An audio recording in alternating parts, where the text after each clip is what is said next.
ये श्रम संघ के उद्देश्य होते हैं, ये ट्रेड यूनियन के ऑब्जेक्टिव्स होते हैं।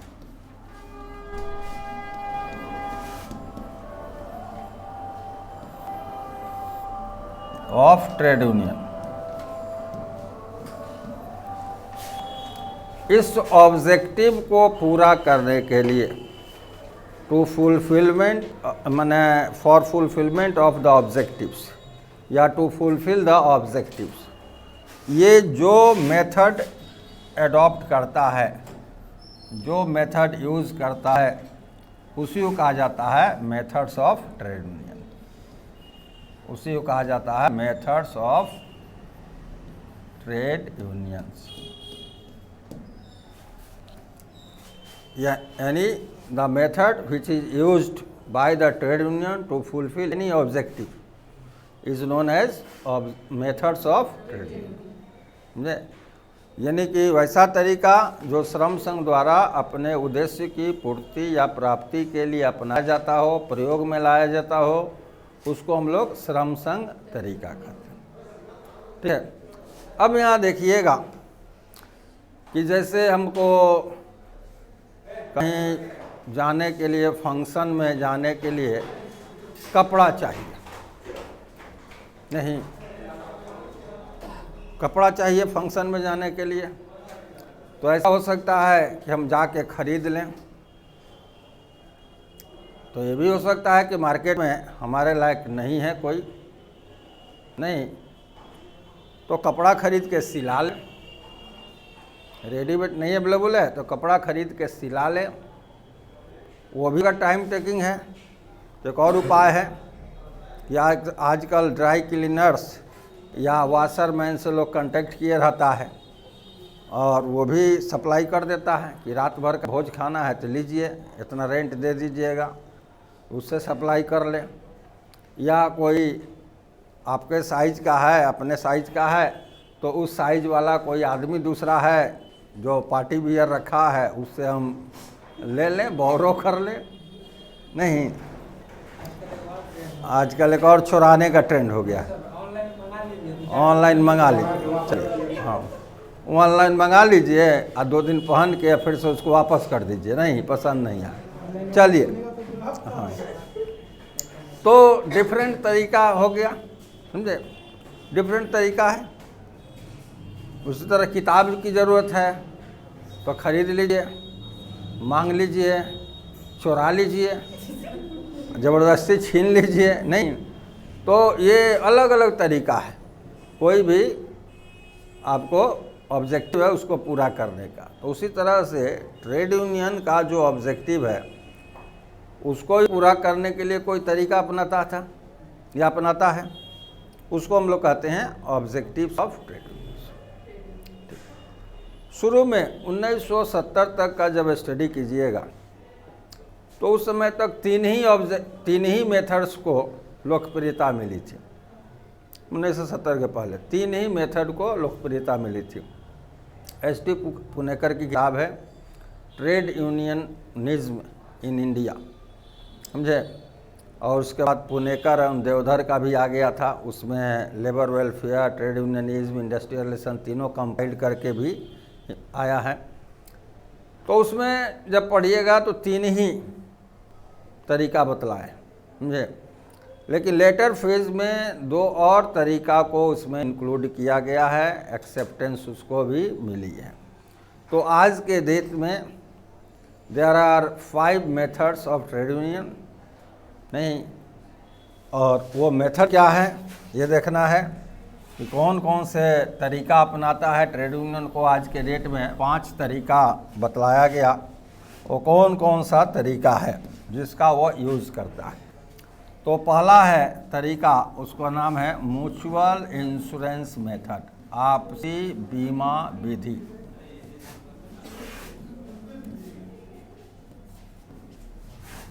आपसी बीमा विधि,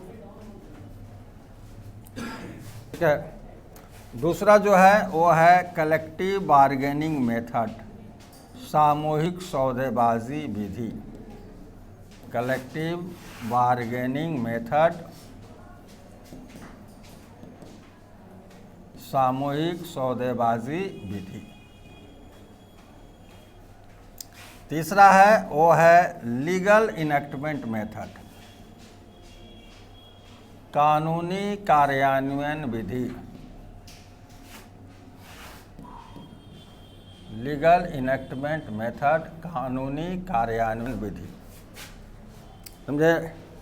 ये तीन जो है बहुत दिन से चल रहे हैं ये मेथड, इनको पॉपुलरिटी है, लेकिन लेटर फेज में आज के डेट में 21st सेंचुरी में दो मेथड और रिकॉग्नाइज करके जोड़ा जा चुका है, ये नहीं कि 21st सेंचुरी में जोड़ा गया है, और already last phase of 20th century, 20वीं शताब्दी के अंतिम क्षण में दो और को 1980 के बाद ये भी दो को लोकप्रियता मिल गई। कौन कौन को मिला? तो चौथा मिला डायरेक्ट एक्शन मेथड, प्रत्यक्ष कार्यवाही विधि।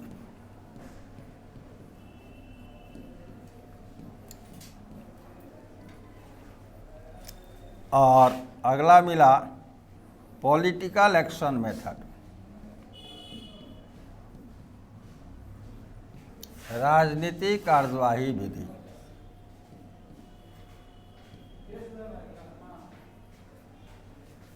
राजनीतिक कार्यवाही विधि। तो टोटल कितने हो गए मेथड आज के डेट में? 5। अब यह क्वेश्चन आता है कि इसमें से सबसे पहला ऑब्जेक्टिव को पूरा करने के लिए कौन तरीका अपनाएगा? समझे? तो ये सीक्वेंस जो देख रहे हैं उस सीक्वेंस में नहीं अपनाता है। जैसे ये नहीं कि पहले म्यूचुअल इंश्योरेंस मेथड, वो सक्सेस नहीं हुआ तो कलेक्टिव बार्गेनिंग मेथड, वो सक्सेस नहीं हुआ तो लीगल, ऐसे नहीं है। ये ओनली स्टडी के लिए ये सीक्वेंस है, ठीक है। आप लिखित में सीक्वेंस को ऊपर नीचे कर सकें, नहीं समझे? सीक्वेंस को ऊपर नीचे कर सकते हैं। अब ये कैसे डिसाइड करता है ट्रेड यूनियन? तो ट्रेड यूनियन सिचुएशन देखता है, ऑब्जेक्टिव देखता है, क्या ऑब्जेक्टिव है, क्या परिस्थिति है, हमारी बार्गेनिंग पावर क्या है, हमारी फाइनेंशियल पोजीशन क्या है, ओवरऑल सब को ध्यान में रखते हुए तब यह देखता है कि कौन मेथड सूटेबल होगा, परफेक्ट होगा, इफ़ेक्टिव होगा, उस मेथड का पहले हम यूज़ करें। ये अगर सफल नहीं हुआ तब दूसरा कौन यूज़ करेंगे वो डिसाइड करेगा। समझे? तो ये नहीं है कि ये सीक्वेंस में ही यूज करता है। पहले कलेक्टिव बार्गेनिंग का यूज किया, हो सकता है ऑब्जेक्टिव पूरा हो गया, तो ऑब्जेक्टिव पूरा हो गया तो दूसरा मेथड का यूज नहीं करेगा। ऐसा भी हो सकता है कि पहले कलेक्टिव बार्गेनिंग का यूज किया, ऑब्जेक्टिव नहीं पूरा हुआ, तब कहा कि नहीं हम इस पर डायरेक्ट एक्शन यानी हड़ताल, तालाबंदी, घेराव, धरना प्रदर्शन करेंगे। तो कलेक्टिव बार्गेनिंग के बाद डायरेक्ट एक्शन पर आ जाता है। तो इस तरह से किस मेथड का प्रयोग ट्रेड यूनियन द्वारा फर्स्ट ऑफ ऑल किया जाएगा to fulfil any objective, it is decided by trade union to consider the membership, to consider the financial position of trade union, to consider the situation, to consider the overall bargaining power of the trade union. ये सब को ध्यान में रखते हुए तब वो decide करता है कि कौन मेथड सबसे ज़्यादा सूटेबल होगा। समझे? अब इस मेथड को हम लोग 1 बाय 1 देखेंगे। समझे? 1 बाय 1 एक एक करके उसको एक्सप्लेन करेंगे। तो पहला हमारा जो मेथड है that is mutual insurance method. Insurance का क्या कंसेप्ट है? इंश्योरेंस का कंसेप्ट है acceptance of risk, acceptance of risk against premium और कंट्रीब्यूशन।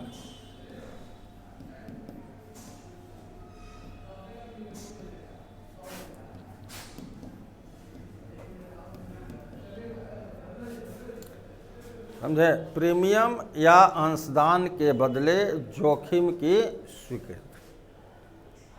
समझे? तो ये क्या है? इसी को कहते हैं इंश्योरेंस। इंश्योरेंस का यही मेन फिलॉसफी है या पॉलिसी है या कंसेप्ट है कि प्रीमियम के बदले जोखिम को क्या कर रहे हैं, एक्सेप्ट कर रहे हैं, acceptance of risk against premium और कंट्रीब्यूशन। अब ये क्या करना है, कौन करेगा, म्यूचुअल करना है। म्यूचुअल मतलब आपस में, ये आपस में करना है, कोई एक्सटर्नल बॉडी को इसमें इन्वॉल्व नहीं करना है।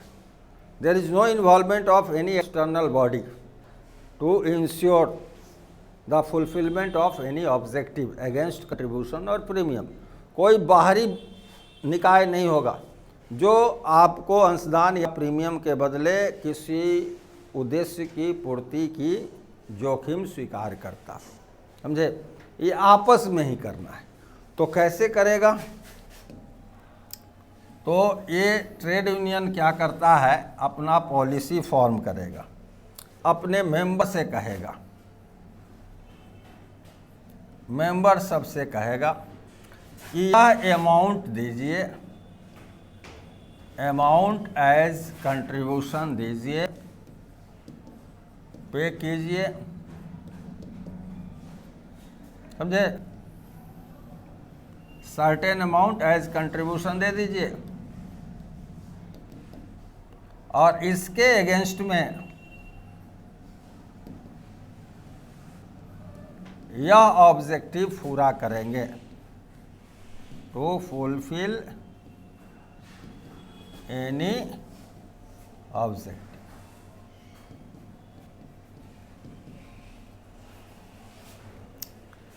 वह कहता है कि आप ये सर्टेन राशि दीजिए और यह स्पेसिफिक ऑब्जेक्टिव आपका पूरा करेंगे, इसके एवज में हम गारंटी लेते हैं, समझे। हम एक्सेप्ट करते हैं कि यह ऑब्जेक्टिव आपको इस कंट्रीब्यूशन के कारण पूरा कर देगा। जैसे आप हमको 50 रुपया मंथली दीजिए, आपको फ्री ट्रांसपोर्टेशन फैसिलिटी प्रोवाइड कर देंगे। नहीं, 10 रुपया मंथली दीजिए, आपको मेडिकल फैसिलिटी प्रोवाइड करेंगे फ्री ऑफ कॉस्ट। नहीं, तो इस तरह का वो कंट्रीब्यूशन के अगेंस्ट में वर्कर के कुछ ऑब्जेक्टिव को पूरा करने के लिए क्या लेता है, रिस्क लेता है या गारंटी देता है। नहीं, अब दूसरा क्वेश्चन है कि ट्रेड यूनियन कितना अंशदान लेकर और किसी ऑब्जेक्टिव को किस लेवल पर पूरा करेगा। यहाँ बहुत योजना आ गया है कि 15 रुपया साल में दीजिए और 2 लाख का इंश्योरेंस आपका कर देंगे। बैंक वगैरह में है ना, पोस्ट ऑफिस में आ गया है, ये इतना रुपया दीजिए, 20-25 दीजिए, अब 5 लाख का इंश्योरेंस आपका रहेगा, समझे। लेकिन दूसरे जगह जाइएगा तो कहेगा हेल्थ इंश्योरेंस लीजिए, तो कहेगा 25,000 रुपया साल में लेंगे, अतः 5 लाख का इंश्योरेंस करेंगे। एज कम है तो कहेगा 18,000 लेंगे, तब 5 लाख का इंश्योरेंस करेंगे। नहीं, तो एज पर उसका भी प्रीमियम का अमाउंट क्या होता है, बढ़ जाता है। तो यहाँ भी इसी को जस्टिफाई करना है कि ये जो कंट्रीब्यूशन की राशि कितनी होगी जिससे कि वो ऑब्जेक्टिव को पूरा करेगा, और दूसरा उस ऑब्जेक्टिव जो पूरा करेगा उसकी क्वालिटी कितनी कैसी होगी, उसका लेवल कितना होगा। जैसे देख रहे हैं कि 25 रुपया में भी 5 लाख का इंश्योरेंस करता है और 25,000 में भी 5 लाख का इंश्योरेंस करता है। नहीं, तो इस तरह से आखिर ऐसा क्यों है कि एक कर रहा है 25 रुपया में ही 5 लाख का इंश्योरेंस और दूसरा कर रहा है 25,000 में 5 लाख का इंश्योरेंस। तो आखिर तो कुछ न कुछ कारण तो होगा। तो उसी तरह यहाँ है कि ट्रेड यूनियन जो है वो कितना अंशदान लेगा और कोई ऑब्जेक्टिव पूरा करेगा, उसकी क्वालिटी क्या होगी, नहीं, या लेवल क्या होगा, किस तरह का होगा। तो इसको डिसाइड करते हैं कि कितना ऑब्जेक्टिव मैंने कितना अमाउंट ले करके और किसी ऑब्जेक्टिव को पूरा किस स्तर पर करेगा, समझे, उसको डिसाइड करते हैं। पहला है कि टोटल नंबर ऑफ मेंबरशिप,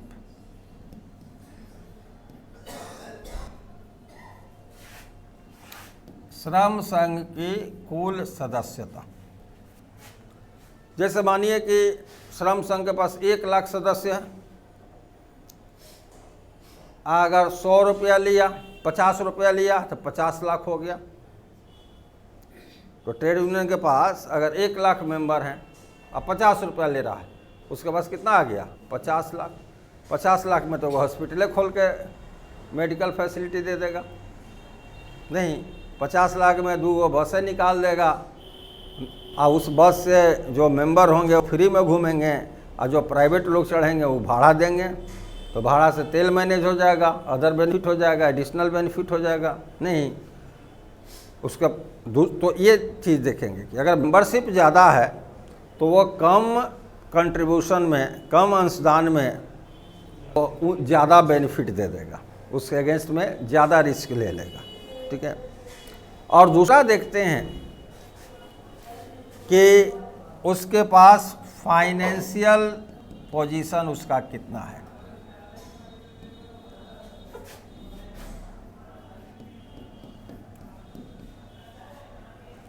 उस ट्रेड यूनियन का फाइनेंशियल पोजीशन कितना है। ये सुने हैं ना, BCCI, cricket control board of India, नहीं, तो उसके पास इतना पैसा है कि उसका अध्यक्ष बनने के लिए मारामारी होता है। जो अध्यक्ष बनता है वो एकदम रैंडम करोड़पति बन सकता है, इतना फंड उसके पास है। तो उसी तरह से अगर ट्रेड यूनियन के अकाउंट में बहुत एनफ फंड है तभी भी कम अंशदान लेके अब बेटर फैसिलिटी दे देगा।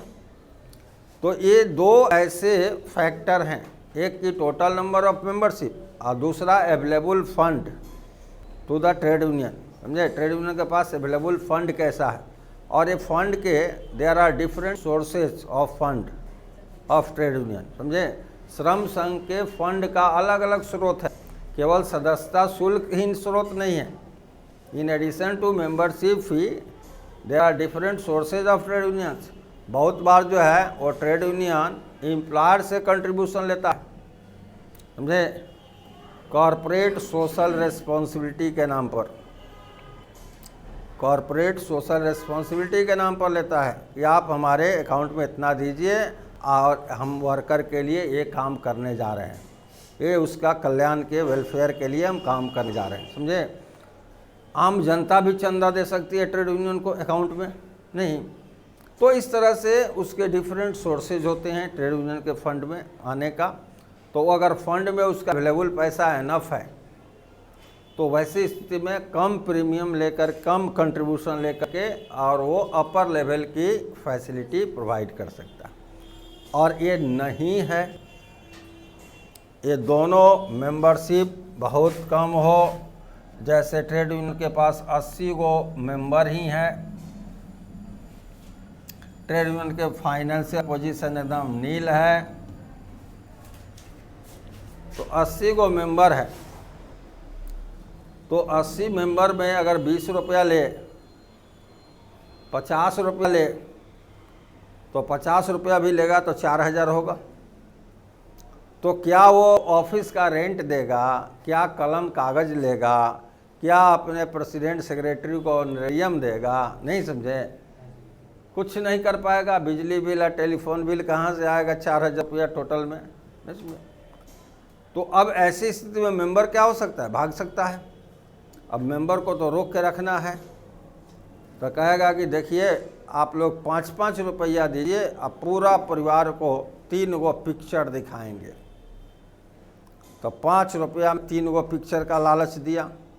अब 80 गो 5-5 रुपया दिया, 400 रुपया हुआ। समझे, एगो DVD वाला को पकड़ा और कहा कि टीवी पर 4-3 गो फिल्म रात भर चला दो। अब पूरा परिवार बोरा पर बैठ करके या किसी रूम में बैठ करके अपना देख रहा है। 200-300 आदमी हुआ, टीवी चल रहा है, अपना देख रहा है। तो इस तरह से करेगा ताकि हमारे वर्कर जो है रिटेन रहें। तो 2 तरह का ट्रेड यूनियन इस विधि का ज़्यादा प्रयोग करते हैं। एक, जिनकी बार्गेनिंग पावर बहुत कमज़ोर है, जो एम्प्लॉयर से झगड़ा करके कोई ऑब्जेक्टिव को पूरा कराने में सफल नहीं है हो सकते, समझे। जिससे एम्प्लॉयर कलेक्टिव बार्गेनिंग नहीं करना चाहता है, जो हड़ताल नहीं कर पाते हैं, तो जो बहुत कमज़ोर ट्रेड यूनियन है वो ये विधि अपनाता, और नहीं तो जो बहुत ज़्यादा स्ट्रॉन्ग है, जो बहुत ज़्यादा स्ट्रॉन्ग है, आइदर फाइनेंशियली स्ट्रॉन्ग हो या मेंबरशिप के पॉइंट ऑफ व्यू से स्ट्रॉन्ग हो, समझे। तो ये दोनों ट्रेड यूनियन बहुत ज़्यादा यूज़ करते हैं, इस तरीक़ा का बहुत ज़्यादा यूज़ करते हैं, समझे। बहुत जगह जाइएगा दूसरे देश में तो ट्रेड यूनियन के पास इतना फंड है कि स्ट्राइक अगर कर दिया तो वो कहता है कि हमसे सैलरी ले जाना, समझे। यानी कि आज अगर मानिए कि 5 तारीख है, स्ट्राइक हो गया, सैलरी नहीं मिला है, तो अगला 6 तारीख को 7 तारीख को सैलरी बांट देगा, समझे। अगर 28 तारीख को स्ट्राइक हो गया तो 1-2 तारीख को अगर सैलरी मिलता है, नहीं मिलेगा तो 1-2 तारीख को सैलरी बांट देगा। तो जब इतना कैपेसिटी रखता है कि पूरे वर्कर को सैलरी बांट सकता है, नहीं तो वहाँ वर्कर कभी पूछने जाएगा कि स्ट्राइक कब टूटेगा, वो तो और घर पर एकदम कम्बल ओढ़ के सो जाएगा कि स्ट्राइक टूटे या नहीं टूटे, हमको सैलरी तो आ रहा है न बिना काम का। तो इस तरह का अगर फाइनेंशियल पोजीशन हो तो ये म्यूचुअल इंश्योरेंस मेथड जो है बहुत कारगर होता है, समझे।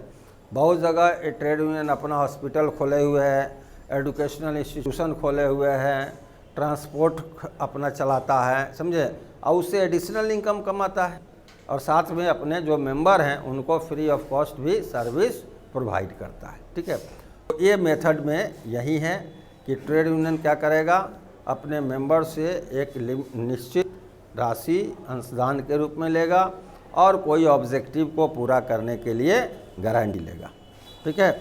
तो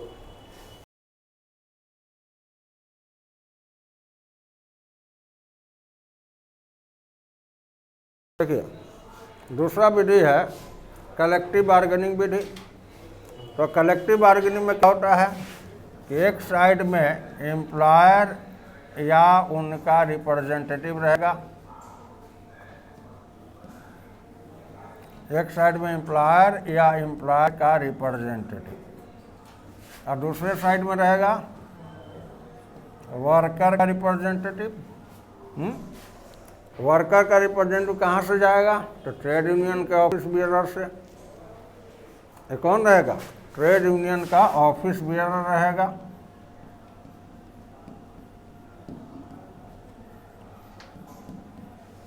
वही रिप्रेजेंटेटिव बन के जाता है। और इस विधि का प्रयोग करने के पहले सबसे पहला शर्त है कि उद्देश्य की प्राप्ति के लिए एम्प्लॉयर से क्या करना है, डिमांड करना है कि यह उद्देश्य हमारा पूरा कीजिए, समझे। अब पहले क्या करना है, डिमांड करना है। यह डिमांड मतलब डिस्प्यूट किए, और तब जो है एम्प्लॉयर या उनके प्रतिनिधि के साथ निगोशिएट कीजिए,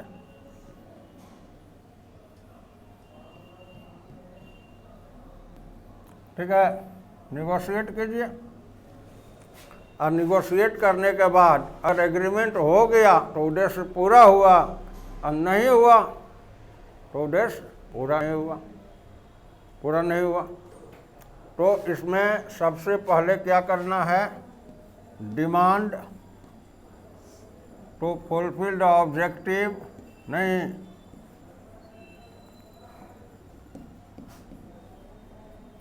ऑब्जेक्टिव पहले डिमांड कर लिए, और डिमांड के बाद क्या करना है, कलेक्टिव बार्गेनिंग किए।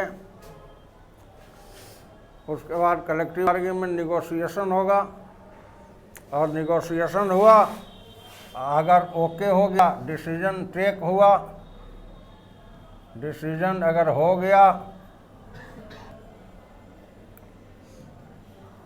तो एग्रीमेंट बनेगा, ये अपना उद्देश्य पूरा हो गया। और नो डिसीजन में बात खत्म हो गई, दूसरा तरीका अपनाइए, नहीं समझे। तो collective bargaining method है, first of all the trade unions demand to fulfill the objective to the employer and then they try to fulfill the demand through collective bargaining. नहीं समझे? If any decision is made by the employer or his representative and the representative of workers, then a written paper will be prepared mentioning the decision, which is known as agreement. नहीं, the objective of the trade union will be fulfilled. और श्रम संघ का उद्देश्य क्या होगा? पूरा हो जाएगा। तो यहाँ देखिएगा कि सबसे ज़्यादा इम्पोर्टेंस होता है कलेक्टिव बार्गेनिंग में बार्गेनिंग पावर का। बार्गेनिंग पावर का इम्पोर्टेंस होता है। अगर एम्प्लॉयर का बार्गेनिंग पावर मजबूत है तो डिसीजन मैक्सिमम एम्प्लॉयर के फेवर में हो जाएगा। अगर वर्कर का बार्गेनिंग पावर मजबूत है तो डिसीजन ज़्यादातर वर्कर के फेवर में होगा। और एक कोई ऐसा सिचुएशन नहीं आप डिटरमाइन कर सकते हैं, निर्धारित कर सकते हैं कि दोनों का बार्गेनिंग पावर बैलेंस हो। दोनों का बार्गेनिंग पावर बैलेंस हो, ये कभी नहीं डिसाइड कर सकते हैं, समझे? जैसे पहले का था अभी कृषि वाला आंदोलन में, एग्रीकल्चर बिल में, ये तीनों काला कानून वापस लो, और काला कानून वापस हो गया तो फिर हनुमान के जी के पूंछ जैसा थोड़ा लंबा हो गया, तब ई भी कर दो। समझे? इसका मतलब है कि यहाँ गवर्नमेंट का बार्गेनिंग पावर जो है या गवर्नमेंट का डिसीजन जो है वह या तो अब किस कारण से पॉलिटिकल रीजन है या क्या रीजन है, गवर्नमेंट जो है इफेक्टिव डिसीजन लेने में सफल नहीं है। नहीं, अगर वही स्ट्रिक्ट डिसीजन लेती हो सकता था दूसरा डिसीजन है। तो पॉलिटिकल इन्वायरमेंट में या पॉलिटिकल ऑब्जेक्टिव को फुलफिल करने के लिए बहुत चीज़ को इग्नोर भी किया जाता है, लेकिन वही एक्सिक्यूटिव मैटर अगर होगा तो उसको आप इग्नोर नहीं कर सकते। तो यहाँ यही चीज़ है कि बार्गेनिंग पावर और बार्गेनिंग पावर कब बैलेंस होगा इसका निर्धारण करना बहुत डिफिकल्ट है, समझे? तो इस पर तीन तरह का ये डिसीजन का तीन तरह का इम्पैक्ट देख सकते हैं, समझे? डिसीजन जो है ना, ये जो डिसीजन लिया गया ऑब्जेक्टिव पूरा हो गया, इस पर जो कलेक्टिव बार्गेनिंग के थ्रू डिसीजन लिया गया, तो मैं तीन तरह का स्थिति देख सकते हैं पिक्चर। जैसे यहाँ एम्प्लॉयर बैठा है इनिशियल पॉइंट पर, ये वर्कर का डिमांड है, ये लेवल ऑफ डिमांड है, लेवल ऑफ डिमांड है। ये डिमांड पर बार्गेनिंग हो रहा है, ये तेजी में नीचे गिर रहा है और ये धीरे धीरे धीरे ऊपर चढ़ रहा है। डिमांड तो फुलफिल हो गया, लेकिन डिमांड किसके फुलफिलमेंट का जो रिजल्ट है वो किसके नज़दीक ज़्यादा है? एम्प्लॉयर का नज़दीक ज़्यादा है। यानी यहाँ किसका बार्गेनिंग पावर ज़्यादा दिखाई दे रहा है? एम्प्लॉयर का, समझे? दूसरा कंडीशन देखिएगा,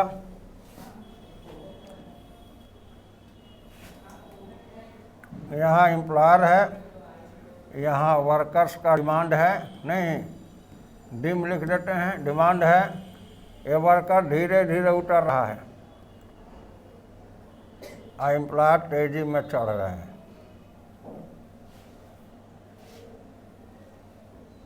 अब ये देखिएगा, ये डिमांड का फुलफिलमेंट हुआ वो किसके नज़दीक ज़्यादा है? वर्कर का। यानी यहाँ किसका बार्गेनिंग पावर ज़्यादा है? वर्कर का। यहाँ बार्गेनिंग पावर वर्कर का ज़्यादा है, यहाँ बार्गेनिंग पावर एम्प्लॉयर का ज़्यादा है, ठीक है? ऐसा कंडीशन बहुत रेयर फिनोमेना होगा।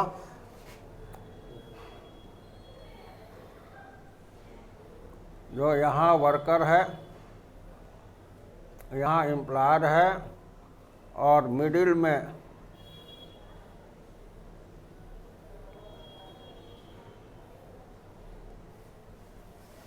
सेंटर में डिवाइड हो।